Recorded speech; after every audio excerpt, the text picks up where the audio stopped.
एक और सरकार आज़ादी के अमृत महोत्सव के चलते 15 अगस्त से पहले घर घर झंडा तिरंगा लगाने की मुहिम में जुटी हुई है। वहीं शाहजहांपुर जिले के ब्लॉक सिंदौली का भटपुरा रसूलपुर गांव इन दिनों अनोखी पहल के लिए चर्चा का केंद्र बना हुआ है।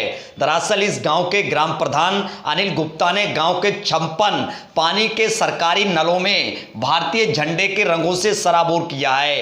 यही नहीं, खूबसूरत नल के आसपास विशेष सफाई व्यवस्था भी कराई है। गांव के सभी नलों में भारतीय रंगों में रंग कर ग्रामीणों को देश प्रेम की भावना से ओतप्रोत भी किया गया है। नलों से पानी भरने वाले ग्रामीण और बच्चे भारतीय झंडे से ओतप्रोत नलों से पानी भरते समय भारतीय झंडे को देखकर देश प्रेम की भावना जागृत होती, बल्कि अपने पूर्वजों का देश की आजादी के लिए समर्पण को भी याद दिला रहा है।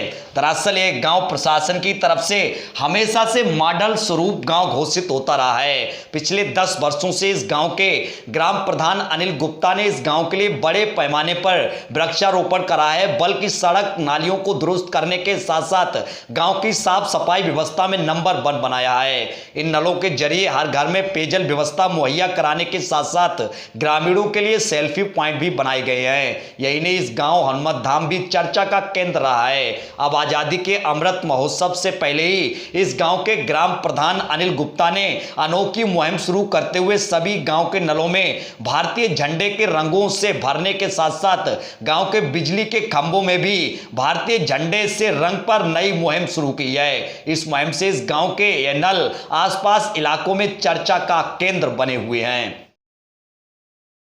गांव में विधिवत सफाई कार्य है, कई विकास कार्य अन्य ग्रामीण क्षेत्रों की अपेक्षा ज़्यादा अच्छे तरीके से हो रहे हैं। गांव में होते हुए भी बिल्कुल शहरों की तरह पार्क, सेल्फी पॉइंट बनाए जा रहे हैं। नाली, खड्डा, जिसका भी निर्माण यथावत होना है वो सब बिल्कुल विधिवत ढंग से चल रहा है। सफाई कार्य हर घर के द्वार पे जो है वृक्षारोपण किया जा रहा है। गांव की नैसर्गिक सुंदरता को बढ़ाने के लिए हर वो प्रयत्न किया जा रहा है जो कि बिल्कुल उचित हो और नागरिकों के हित में हो।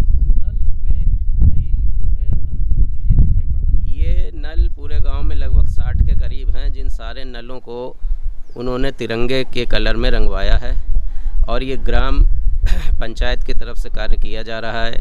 इसको रंगवाने का मुख्य उद्देश्य ये है ताकि सार्वजनिक संपत्ति को भी व्यक्ति अपनी संपत्ति और अपने देश की संपत्ति समझकर उसकी रक्षा करे और उसका उतना ही उपयोग करे जितना उसके लिए ज़रूरी है। ऐसा ना करे कि उसे अनर्गल उसका उपयोग हो जिसके कारण वो संपत्ति को क्षति पहुंचे। और तिरंगे के रंग में रंगने का मुख्य कारण ये ताकि सभी लोगों को एक देशभक्ति की भावना का बोध कराया जा सके और जो एक अभियान चल रहा है घर घर तिरंगा, उसको भी बढ़ावा दिया जा सके। ग्राम पंचायत एक मॉडल ग्राम पंचायत है और मैंने प्राथमिकता पे टीम वर्क के साथ काम किया है। और जब हम एक टीम के साथ काम करते हैं और सारे साथी सहयोग देते हैं तो जाहिर सी बात है काम अच्छे तरीके से होता है। दूसरा, तिरंगे की बात कहने का कार्य करने का केवल यही कारण रहा है कि देश भावना, देश से प्रेम उत्पन्न हो हर व्यक्ति के मन में। और यही मंशा रही है कि आज आप देख ही रहे हैं कि लाल झंडे और हरे झंडे की बहुत बड़ी लड़ाई देश में चल रही है। तो मेरा कहना है कि लाल और हरे झंडे से ऊपर हमारा तिरंगा झंडा हो और जिसमें लाल, हरे, पीले सब समा जाए और केवल एक झंडा तिरंगा झंडा नजर आए।